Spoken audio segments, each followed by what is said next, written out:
Alcohol, weed, edibles, abstaining, experimenting. We've all got a story. In this Taboo Talk episode, Permission Slip Granted hosts open up about their personal relationships with substances, what those relationships have taught them, and how their views have evolved over time.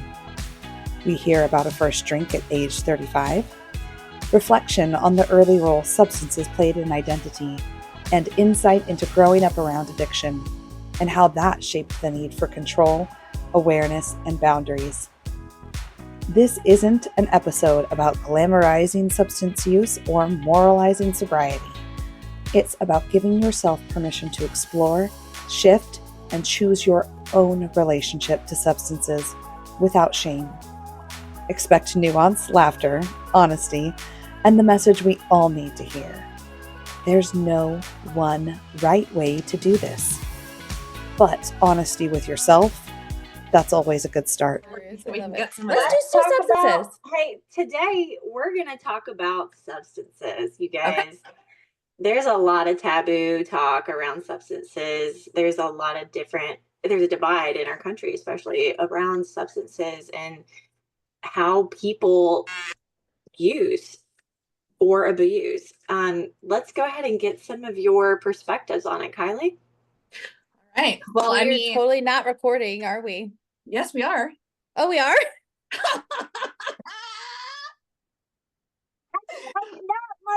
I swear I'm not high, guys. No. Wait, I didn't hear it go. But I guess, I wasn't paying attention. So here we are. It's all Hi. good. It's all good. All right. So yeah, welcome back, everybody. Permission slip granted, followers, listeners. So let's definitely get the hot take from the ex-Mormon. Woo woo. So I definitely bring a different perspective for this conversation because I didn't start using any substances until my mid to late 30s. So for me, like alcohol, my first drink was in 2020, had nothing to do with COVID. That's just when I left the Mormon organization. And so first drink, I know your face. Wait, hold on. Hold up. We have to address this. Both of our jaws were like, what? You gotta unpack that for a second. 2020 was your first drink? First drink was in 2020. What was that? A beer? No, I started with wine of all things. In fact, beer is not my fave.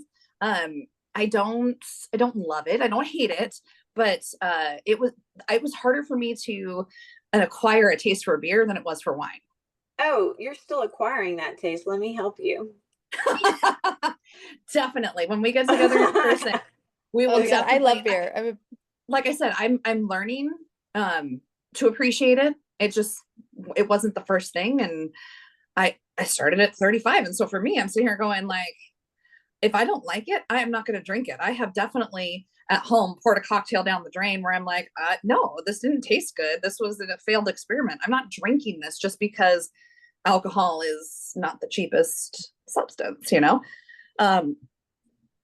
yeah, I started by drinking wine and a bunch of different types within that.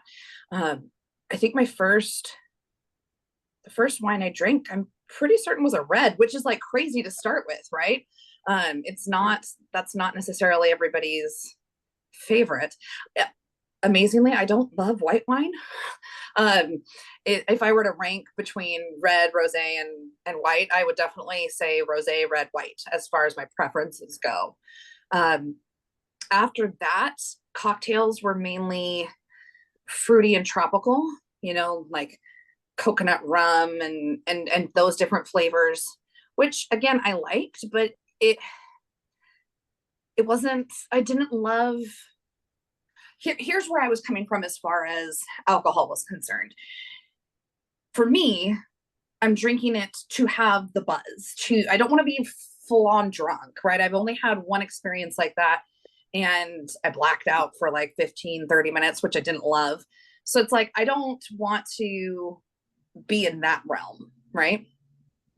However, because of my Irish roots, it takes a decent amount of alcohol to get me buzzed and or tipsy. So then I have to drink a whole bunch And so if I'm going to have to drink a lot, I don't want to have to also drink a whole bunch of juice, right? Like that's just not my thing. So I very much like shots, everybody. I've never done shots. I've never done shots. Oh my God, we're doing them. Okay. I can't wait. But like an espresso martini, right? It's just vodka, coffee liqueur, and usually a little bit of coffee, right? Like that's I love that drink. I really dig a vodka gimlet, which is just vodka and lime juice and a little bit of simple syrup. I do enjoy gin. I'm one of the weird people that's like, wait, you like gin? Yeah, I like gin. I'm not going to just like pour myself a drink and have, a mug of gin and sip on it, but like it can be really refreshing and different within certain cocktails. So I'm still exploring when I go to bars and they're like, what do you want? I will still, 5 years later be like, I grew up Mormon and I've only been drinking for 5 years. And they're like, I got you. They're like, and so they'll ask me some questions like, do you like more fruity or do you prefer stronger drinks? And so I'll give them a little bit of info and I'll either say, oh, I want to do something similar to this thing I've tried, or I want to try something new, and they'll give me something great. Most bartenders do a 10 out of 10 as far as what they end up serving me. But yeah, I didn't have the traditional college experience. Definitely didn't have any of that when I was a teenager in high school, trying to hide the fact that I stole from my mom's liquor cabinet because there wasn't one, right?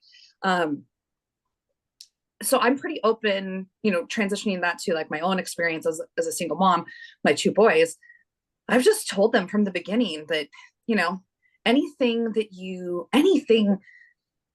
it doesn't even just have to be a substance. It's how you use it, right? If you are going to abuse it, right, and it becomes something that you use to cope, or you just use too much of it, it can cause addiction. And being honest with them that, hey, as your brain is developing as a teenager, it's really easy to become addicted to things, whether it's drugs, whether it's alcohol, whether it's your phone, right? So we're just really mindful about having that conversation. And I've let them take a sip of my drinks. I mean, I sent you a video earlier this week, and it's every like year and a half or so. And their responses every time have been like, oh, that is disgusting. And I'm like, good, that's what I want you to continue to feel toward alcohol. And just the conversation that, please wait until you're 21. I also recognize you might not. And so we have conversations around safety, but yeah, I'm just pretty different about that. So the one though that I do use frequently is weed. I do live in a green state where it is legal and is used recreationally by most people. With that said, I am pretty intentional about it. I recognize that when I'm having any type of emotional turmoil, I will choose not to have substances for a couple of days, not because I don't trust myself, but because I want to make sure that I don't train my brain to have to rely on these substances to get through, to cope. So that's just a choice that I've made, from the beginning. I tend not to drink alone. Another kind of rule just to set by myself, to set for myself. But for me, weed has been instrumental in my self-growth. It was the first time I took it. It was the first moment where I went, I feel so much, wait, we can go through life not feeling the weight of shame, perfectionism, overschedule. Like I didn't know how bogged down I was until it was all lifted. And for some, I could see how that could easily go into, okay, I'm going to use this all the time so that I have this sensation. But for me, it was more of this wake up call of, what do I need to shift in my sober day-to-day life so that I don't have such a difference between when I have weed and when I don't, right? I want them to, right? So I that really changed things for me. And I have found that using it when I am in a good place mentally has really allowed for great epiphanies, right? Different pieces that are happening in my life, they can connect easier with stuff that's happened in my past. Like I'll be like, oh, that's why this thing was triggering. Okay. And do a little bit of self-work, right? So I have seen it much more as a tool for my life rather than just let's get high and be crazy. There are moments of that, but that's not my main intention for using it. Yeah. I think that is such a beautiful perspective to share. I think the healthy coping mechanisms is what's coming up here for me. Yes. What I'm hearing and knowing yourself, being self-aware, and knowing why you're choosing substances is what I'm hearing in all of, if I can put that all in a nutshell. There's a lot there, but I appreciate the story. And like, honestly, I'm so curious. And so like, I'm like, we need to like, I don't know about you, Sydney, but I want to unpack this whole thing about like what you can and cannot do in the Mormon construct. Because I'm like, huh, what, who, but we'll take that at another day. Yeah, jot that down right now on a post-it note. Add that to the schedule. It's just I don't know about you, Sydney, but while she was talking, I'm feeling like I'm seeing a teenager talking about her experiences for the first time with alcohol, because I feel like my first experience with alcohol specifically, I was 15 and I thought I was a cool kid because I got invited to a senior party, and let's just say I got sick. Can't drink Bud Light anymore. So those light beers, for me, I'm a beer girl and a whiskey girl. But I didn't start there. Your journey was like, it's like you start off with the sweet and fruity and the fun, and then you kind of mature and get like a different palate as you get older, and then you can like settle on like yesterday I just had whiskey on the rocks, and my husband looked at me, he's like, who are you? I'm like, I'm Kristen. Who are you? Really great response. Yeah, I have a different story with substances. I don't know if you wanted to jump in real quick, Sydney, because mine, I think, I don't know, I feel like there's a gray cloud a little bit in my perspective. So do you have anything fun you want to add, or? I'd love to hear it. Let's go. Let's hear it. Yeah, so I think for me, I was surrounded by drug addicts as a child. And saying like the community that I grew up in, it was so small, and there was a lot of people who were addicts around me, my mother included, and it left a really tainted version of life in my head. And what I took from that is I don't ever want to be that. I was that kid that said, I'm going to fight like hell to get out of here, because I was exposed at such a young age to seeing people passed out, to seeing people not thriving, to seeing the true addiction that like all the ugliness that came with it, and my mom, she's been clean and sober for over 20 years, but I didn't get that version of her while I was living with her. And to this day, she's constantly saying, I'm just making a choice not to do it today. I'm still an addict, but I'm choosing to not do it today.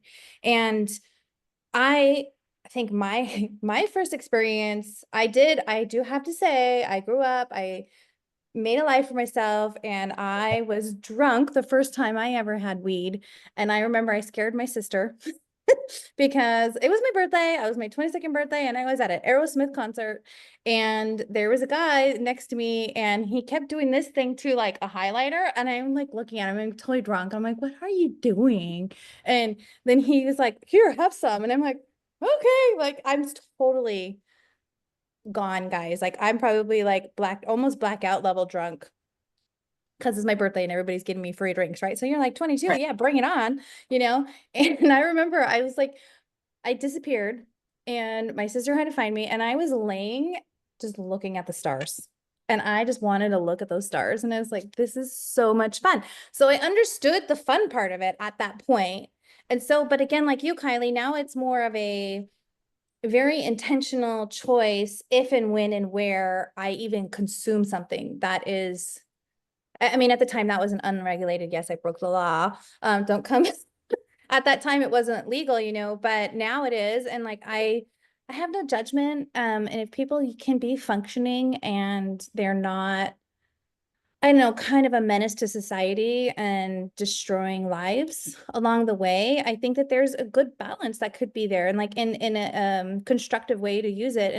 And I think that with any substance, whether it's alcohol, a controlled substance, I mean, we can even go into this whole opioid epidemic, you know. A lot of this is stemming from lack of healthy coping mechanisms. I mean, yes, there's genetic, yes, there's different things that lead to addiction, but if you are really leaning on substances to check out of your reality, that's a red flag, guys. Yeah. And I don't know my mom's story, and maybe one day she'll actually share that story, and maybe she I don't know if she ever will or not. And if you're listening, Mom, I'm here to hear it. But I really want, I think people who are listening to this, I think if you can find a way to help your coping mechanisms. And it's so funny. My mom is literally calling me right now on my phone. I'm not even kidding. Hi, Mom. That's so weird. That's the weirdest thing. Anyway, but what I'm trying to say is I hope that people can, if you're struggling mentally, if this is something that you struggle with, there are so many resources to help with addiction these days. And there's such a mental health space, I truly believe, that needs to be addressed in this. When it comes to addiction specifically and substances. And I'm not here to judge. I am my own person, and I am my own adult, and I've done my things, and I have moved on, and now I'm happy with my one whiskey on the rocks, you know. And like occasionally when I'm on vacation with my husband in Hawaii, sure, we're gonna have a little Maui Wowie, you know, but it's not something that I do on the daily. I have friends who do edibles. I feel like it's more socially accepted now, that things like are legalized where I am as well. So I think that it's controlled in a controlled environment. I think that is the takeaway that I'm hearing in your message as well as mine. I think seeing people on the other side of it as well. Like I know people who have overcome addiction, and it's a daily struggle. Yeah. So I just want to hop in really quick and say, because it sparks something in my brain. That is also something that I drive home very much to my boys is you don't see me using weed and then driving, right? And there have been 2 or 3 times over the last 5 years where whether it was weed or alcohol, where I have asked somebody else to go drive to do this or that, right? Or we were going to do something as friends and family, and I'm not driving, and they're like, "Why aren't you driving, Mom?" I'm like, "Because I'm not sober, and we just don't do that." So don't be afraid to have these conversations with your kids and point out the safety of the environment is just as important as how often you're using things, to make sure that not only you're not a menace to society, but that you don't hurt yourself in the process, right? Yeah. And then just to throw this little piece in there, I do not smoke weed because I'm a singer. So that's like a no for me with my lungs. I definitely use edibles, and one of the things I like about that is there is a more controlled amount. I can be really clear on, did I just take 5 milligrams of THC, or did I just take 10 or 15, right? Like, and being able to know, like, okay, this is where I can be silly and creative within my home with my boys and still totally be rational. And that's in like that 3 to 5 milligram range. But, you know, party, or I'm just going to be totally silly and creative and not responsible, that's going to be more on that 10 range. And being able to know those pieces and again, make those intentional choices when I'm with them. I do have to say I like the drinks way better than if I were to do it. We get these things called high boys, and they taste all right, and I actually do enjoy those better than alcohol, specifically because I don't feel as crappy the next day. Like I feel like it hits you for like that 30-minute, I have that buzz, this is good place where I want to be. I'm making that cognitive choice, and then I'm not hungover the next day, but I'm still in that like, oh, I want to be a little bit extra.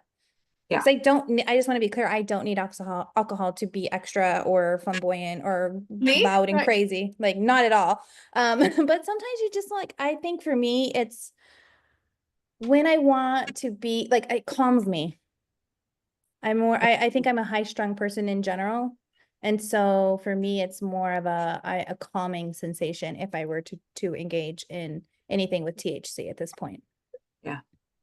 Yeah. All right. We heard a lot. We heard mine. We heard Kylie's. We're moving on up to Cindy. No, I've been really enjoying hearing this because it's so entertaining, when you hear, and enlightening when you hear somebody's journey, right? With substances in the what shaped their world and how they choose to, use or not use at all, whatever they want to do. I I mean, I can relate to you, Kristen. I started drinking in high school because it was not allowed in my home. So, of course, what I do, I break the rebel. rules. Yeah, but the best part about it was like both of my brothers they were, boys, young boys, and they didn't hide it very well. And they, did all I was like, you're so stupid. Why did you got caught? Like, and I'm like, my brothers knew I did it and they hated me. I think that's why another layer of why we didn't get along is because they were just she's so free spirited and happy all the time. And she's excelling in, school and other endeavors, but yet she can drink and get away with it. It's not fair. You know what I mean? And I was like, we can be more sneaky. Yeah, I was like, y'all are idiots, but thank you for making me look like an angel. I love you guys. Anyways, yeah, so both of my parents, they both had alcoholics growing up in their family. So I, respect the fact that they, raised me not to drink.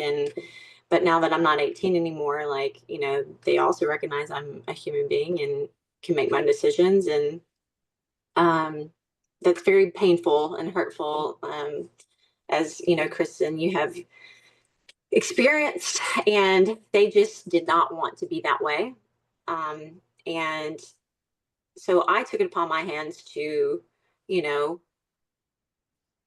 decide for myself, but I did it at way too young of an age. However, luckily, everything, I was really smart and aware, I think more than other teenagers, and I made great decisions. But there was a time, I went to a party and my dad knew I was going to a party where there was drinking, and I didn't want to lie to him, and he asked me up front, and I told him, and he was like, "You're coming home right now." And I was so angry at that time because like other teenagers, families were okay with them drinking and they could go, but I understood my dad's like reason for protection, and it sucked at the time. Um, However, now my mother sells hemp CBD products. And so she takes them almost every night. So I think it's hilarious, and I love seeing that evolution. Um, and by the way, she was the black sheep of the family. So I think being raised by a black sheep, I know this is the wrong episode, but being raised by a black sheep, I has contributed to the way I am. I'm just uh, open to things. I used to judge, but once you again understand other people and how they cope with things, instead of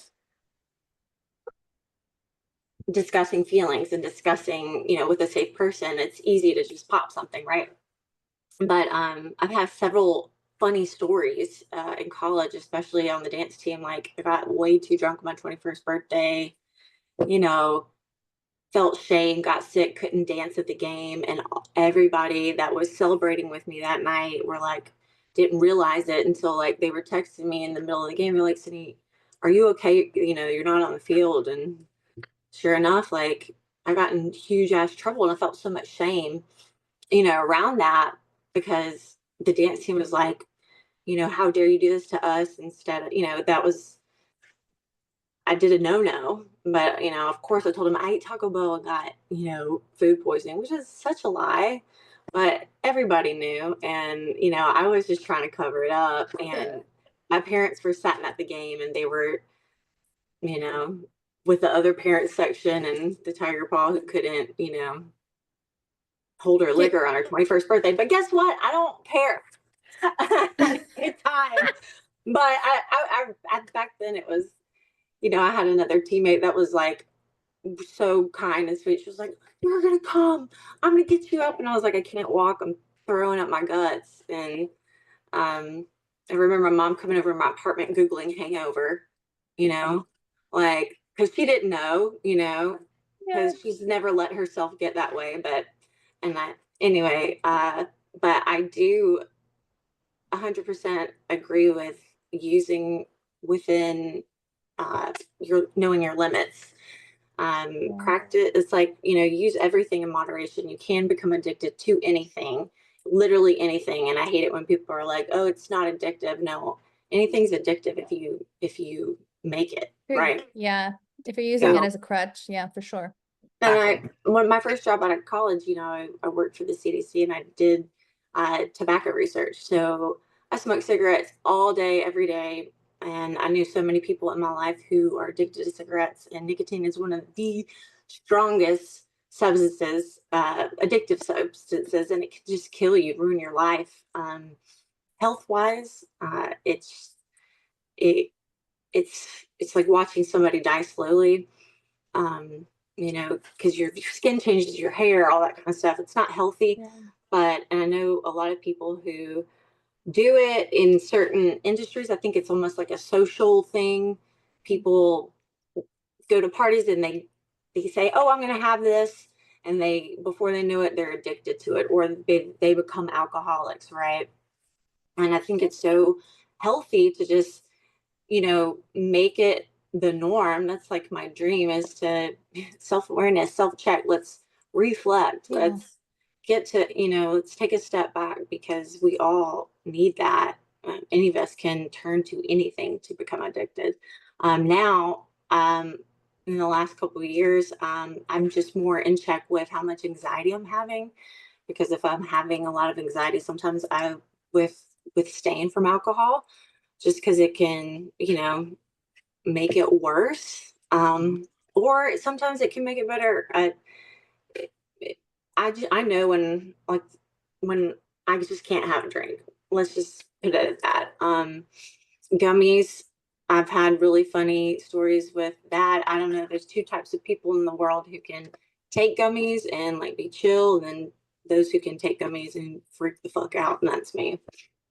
But I'm going on a rant, but I've had roommates that use and whatnot, and I know it's very shunned upon, weed and gummy THC. And I think it's so stupid, because let people be people, but also there's a lot of pain in this world because of addiction. So yeah.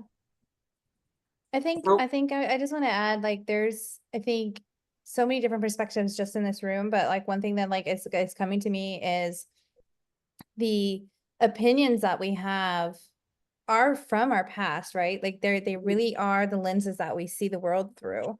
And I personally have seen people doing well, and like I'm like, you ingest THC? What? Like that was shocking to me, because all the people that I knew, like in the perspective that I had, they were lowlifes. They were not contributing to society. They weren't able to keep things together. So, but what I find interesting is there's a way to have a balance in life. If this is like Kylie, like I feel like you found that balance, and that speaks to you, and you thrive from that, and you know what your body needs, you know what your limits are, because you have learned to listen to your body. But I think that you also have to understand too, if you are going to use substances, your mental state needs to be in check. Yeah. And it needs to not be something that you're using to escape reality. And I think that that's the biggest message, the biggest takeaway. And as far as having kids, like my kids are still too little to comprehend the whole scope of the conversation, but I am so glad that I have the past that I have, because I am able to articulate things in a way that my kids can hopefully comprehend, but I'm also a parent who can emulate the behavior just like you, Kylie. And I think that that is so paramount to children. Like I was the kid that would sneak my grandparents' cigarettes because I thought it was cool. I never became addicted. I never been a smoker, but I think it's because I've always made that cognitive choice because I saw addiction. And I've always made that mental mindset. I don't ever want to be an addict. I don't ever want this to consume my life. And I don't know if that's what made me successful and escaped that path, because so many of the people in the town that I grew up in, like, I can tell you their path was this way or that way. And a lot of them went the opposite way that I did. And I'm so grateful for that. I was able to escape and make something of myself. But man, it's a very, very dark world out there, especially if you are suffering from addiction yourself, if you have addiction that has implemented your life in any way. Like, if you need any support, like, please find somebody to reach out, find resources. Maybe that's something we put together with this episode in the show notes. We go and actually find some resources for people who might be struggling with either their own mental health or addiction. And we'll include that in the show notes for this episode. I think that that's really important to me. And I think it's a good moment to kind of tie it back to what we do as coaches, that let's be clear, we are not trained at the level that we can provide you support when you are first walking the journey of addiction. If you are in the space of like years of sobriety and you're working on a specific goal, that is something we can help you with. But you really need to seek out mental health specialists and people who understand addiction and the recovery process. And it truly is a process. One thing I did not understand, especially while I was still in the Mormon organization, because everything was vilified, right? Any sort of, you had one beer and you were a drunk kind, so I didn't have any frame of reference for recovery. I didn't have any understanding that sobriety for a lot of people is a multi-phase journey, because it does fuck with your brain. These substances can, and addiction can fuck with your brain so much that you start over on your sobriety 5, 15, 30 times, depending on how, where you are in your life and your addiction level. But I didn't understand that. I thought it was simply okay, well, I'm going to decide to get sober, and then you just never do it. And that the people who kept going back were somehow failures or like weak, or, I definitely had judgment around it. And then I got to be around someone who struggled with sobriety for a very long time. And it really opened my eyes that it is so much more nuanced. It is not black and white. And here is this beautiful person that has so many amazing things, and they have this struggle.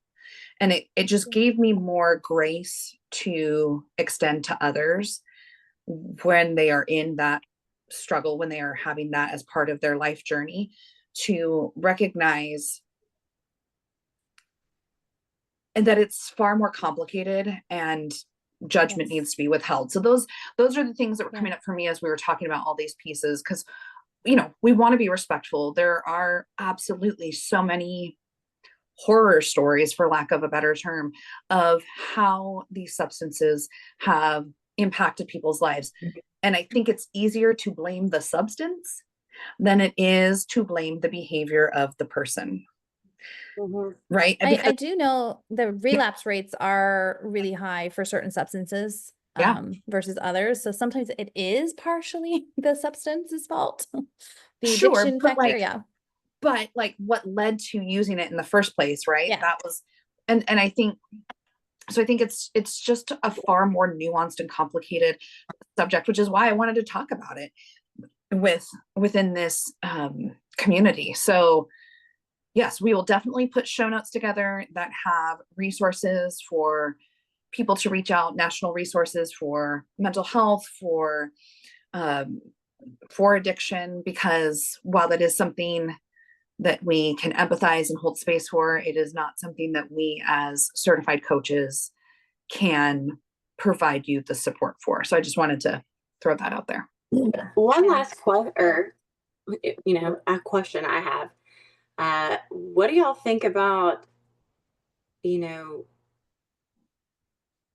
lowering the age of, the legal age of drinking? Would that solve, over time? Do y'all think that would solve some drinking and driving issues among teens? Or I'm just curious.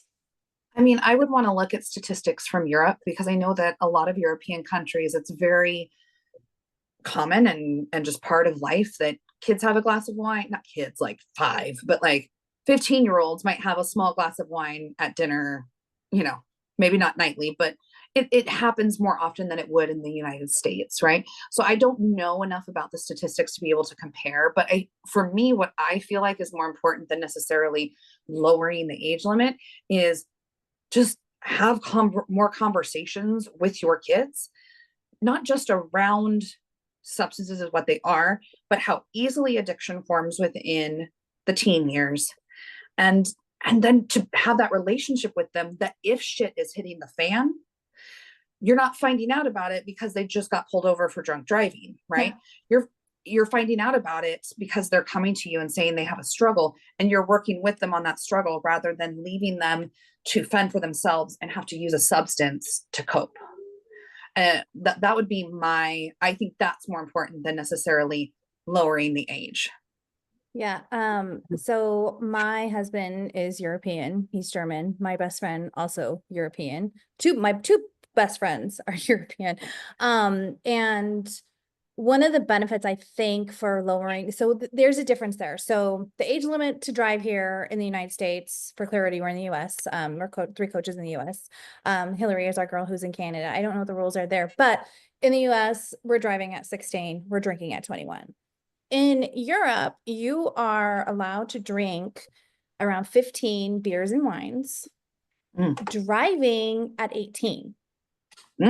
Okay, so they basically, they have 3 years as kids to figure out, because I feel like that's where we were in the teen. That aligns perfectly with when teens are starting to, at least in my era, I think they're starting younger and younger now, but around 15, 16, that's kind of when we're like, oh, we're cool, we're drinking, we're going to parties, But as far as the drunk driving rates, it's really not that significantly different. I think, I pulled up the statistic because I know you were saying that you didn't have the statistic, but approximately 32% of all traffic fatalities include alcohol impaired in the United States. And in the European Union, only 25% of those were in the EU countries. But I also have to add another layer here. In Europe, to get your driver's license is so much more strict than it is in the United States, as well as the alcohol content in which you can drink. So for example, I believe here in the United States, it's 0.08. But in Germany, it's 0.05. You can't even have one drink. And so most people who know this, they don't even test it because the rules are so much stricter as far as the alcohol content in which you can actually have and operate a vehicle. Yeah. So I don't know necessarily, I'm feeling like there's benefits as far as, I don't think it has anything to like, the benefit isn't as significant with driving, I think, but the benefit, I think, of lowering the age and allowing them to try the wine, the wine and the beer is you start to understand how to deal with it in a mature way versus I gotta be sneaky and I'm gonna get blacked up drunk and ha ha ha mom or dad or I'm cool. You get to do it with your family. And that's something that my husband and I talked about. I mean, my daughters are nowhere near the age of 15 yet. And I'm like, I don't even want to think about that day because I'm already seeing glimpses of my future. And I'm like, already. But, my husband and I, we've had this conversation. We live in the United States and the rule is here at 21. But when we go to Europe, sure, kid, have at it. the question is, do you allow them to have the drinks in the house? Do you facilitate those parties to keep them safe? Like what is, and I think that might be our next conversation around substances and maybe parenting, because I've had, like, I remember my own life, and we would still get access to it. And it's like, do you want to have it in a controlled environment where there is a mature adult present? Or do you hope and pray that your kid doesn't do it behind your back? So like, what is the balance here? My scale of exactly. Exactly. Well, you can serve your country at 18, right? But you can't have a drink. Like, yeah, I think it could be lowered, my personal opinion, but, and also just from my experience, I would go to other kids' house where drinking was allowed and it was normal. And I saw how, oh, well, their parents trust them. Like, why can't I be trusted with, it would be nice because some people have this theory, oh, well, if they are deprived of something, they'll go crazy, which isn't always the case, but, just being empowered in it and educated. And if something becomes normal, you don't feel like you have to rebel. You can just, experiment and learn how to learn how to take on balance, right? From people in your household, if that is, the case. I definitely think it needs to be revisited as well. I know that the drinking age wasn't really enforced until like the 80s, I believe, nationwide in the 80s. And again, that was a lot to do with concerns around driving and the fatalities and stuff. So I think that you have a good point, and you can serve your country, but you can't drink. But again, if they go off site, they can, so it's like, it's one of those things that I think if you're, and talking about your parents and like how you felt that they didn't trust you, I don't think it was a trust thing in your family. I think it was more of a fear of their past with the alcoholism.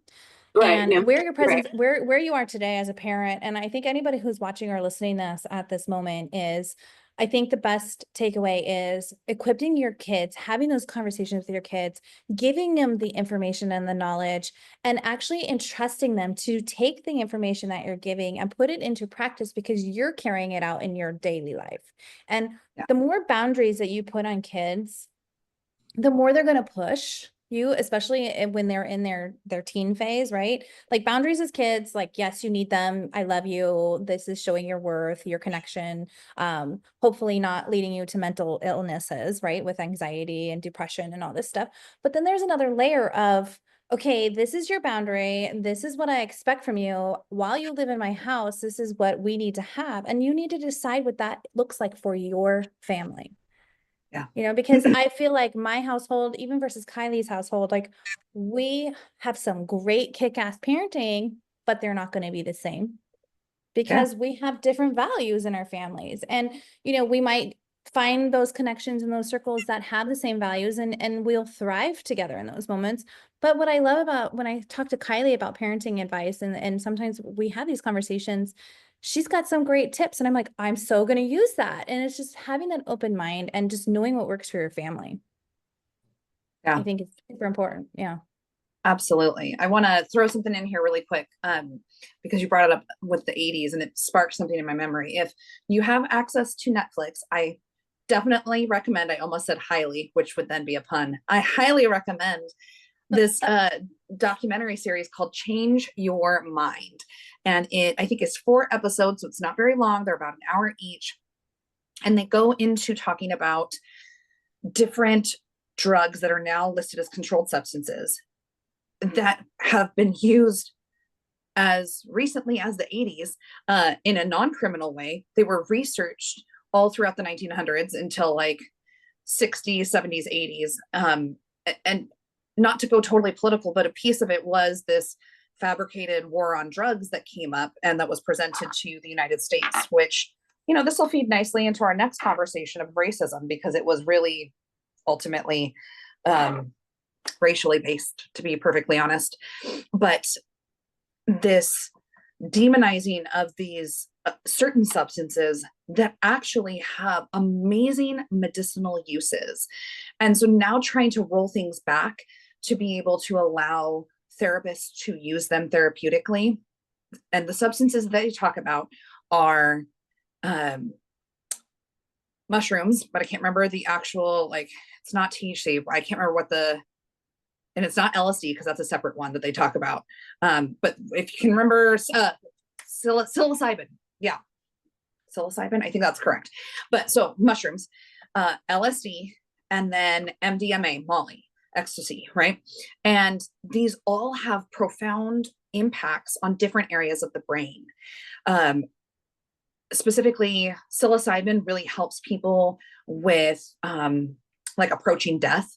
It provides just this, when used therapeutically and in an environment with a therapist, it can provide this really healing closure aspect to their journey. So that was one piece. LSD, I think that specifically helped with certain physical symptoms like pain, but also with some mental illness pieces. And then MDMA was the most interesting one to me because it really helps with chronic post-traumatic stress disorder.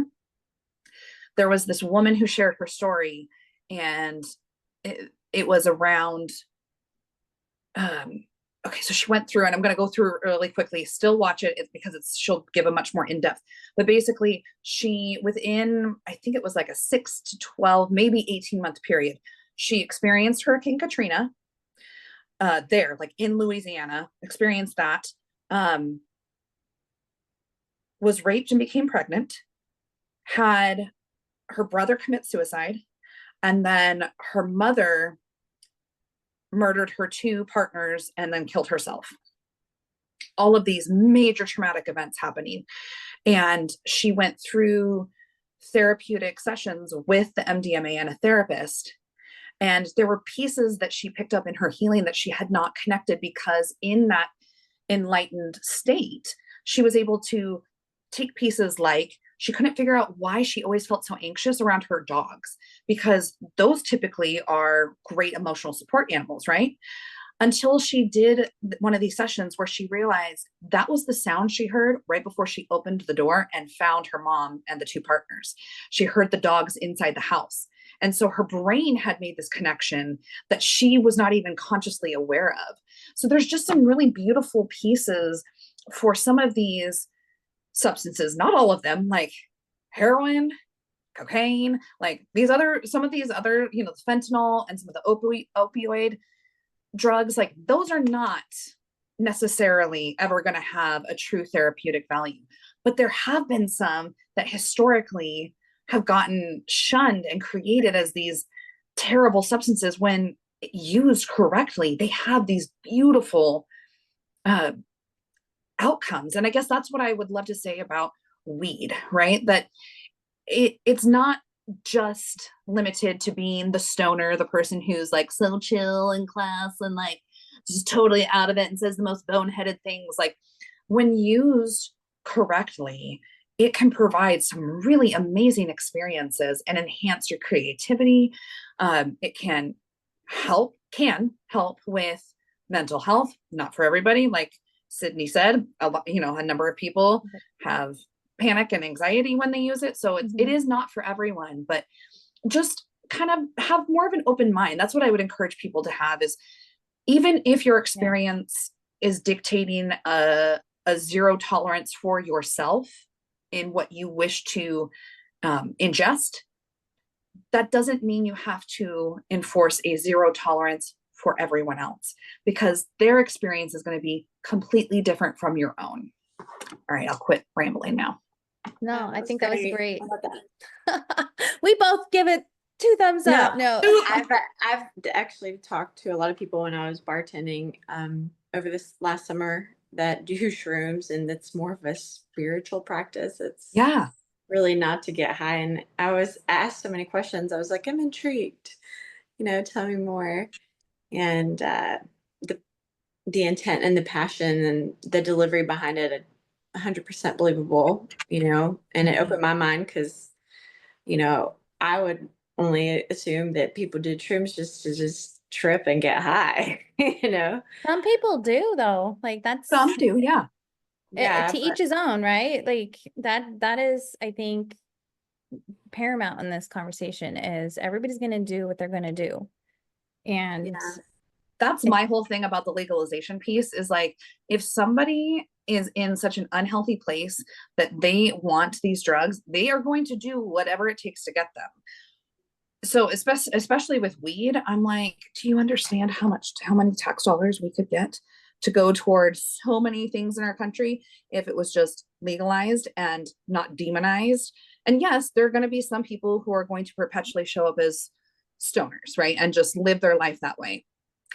But they probably are going to do that no matter what, whether it is legal or not. So, hey, let's get some tax money going in the government. I know I'm a hippie. I'll be quiet now. No, I love it. I actually use a little, I experimented last year when I had a lot of bad anxiety.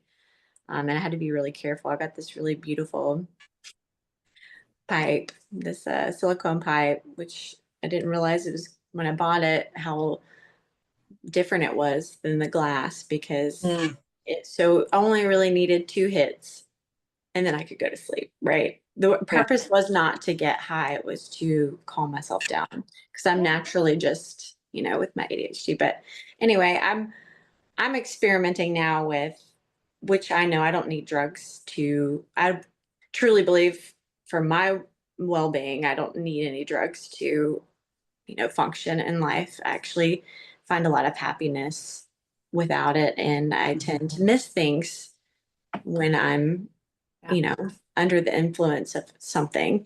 But life can get hard. So cheers to that. But ladies, like hearing this conversation and hearing your perspective has been really great. And I think it's really important to, for our listeners, like speak your truth. Like you'll never live like the fullest life if you don't tell people how you feel or what your opinions are, or maybe some stories that you heard that like really resonate with you. Like, speak your truth, because you never know what kind of a domino effect you're going to have on somebody else. So this is how we coexist. This is how we connect. And this is how, we heal. Yeah, definitely. I think I just want to remind everybody that we need to make sure that your mind is right before you even dive into using any substance, whether it's even alcohol. I mean, that's they call that the gateway drug, right? So if you I love, Kylie, how you mentioned that if you're feeling any unease in you, that is something that you're like, I'm not going to go and do substances. And I think that is such a profound, mature choice. And that is a practice. And so if you struggle with that, maybe that's that first step, just being aware of why you're gravitating towards those substances. And also I love what you said, Sydney, is do you, everybody's going to have an opinion, and we just have to live our lives according to what we're aligned with and our values. And knowing that is going to make your life so much easier to get through without feeling the anxiety of judgment coming up on you. And if you're having trouble, we're going to have resources posted in the show notes for this. Absolutely. If your truth started buzzing beneath the surface while you were listening, follow it. That's your magic calling you forward. And we're here to walk with you. Each of us hosts coaches clients just like you. Sydney supports people reclaiming their worth beyond performance and perfection. Kristen helps individuals unlock their true potential by building confidence and self-worth. And as for me, I'm Kylie, and I coach unconventional humans navigating the hard, beautiful work of becoming who they were always meant to be. You'll find links to connect with us, learn more about us, or apply to work together in our show notes. We'd love to meet you right where you are. Be sure to subscribe or follow, depending on your platform, so you never miss the permission slip you didn't know you needed. Whether you're looking for support, have a topic you want us to unpack, or just need to drop a comment, we'd love to hear from you. Thanks for hanging out with us. We'll see you next time.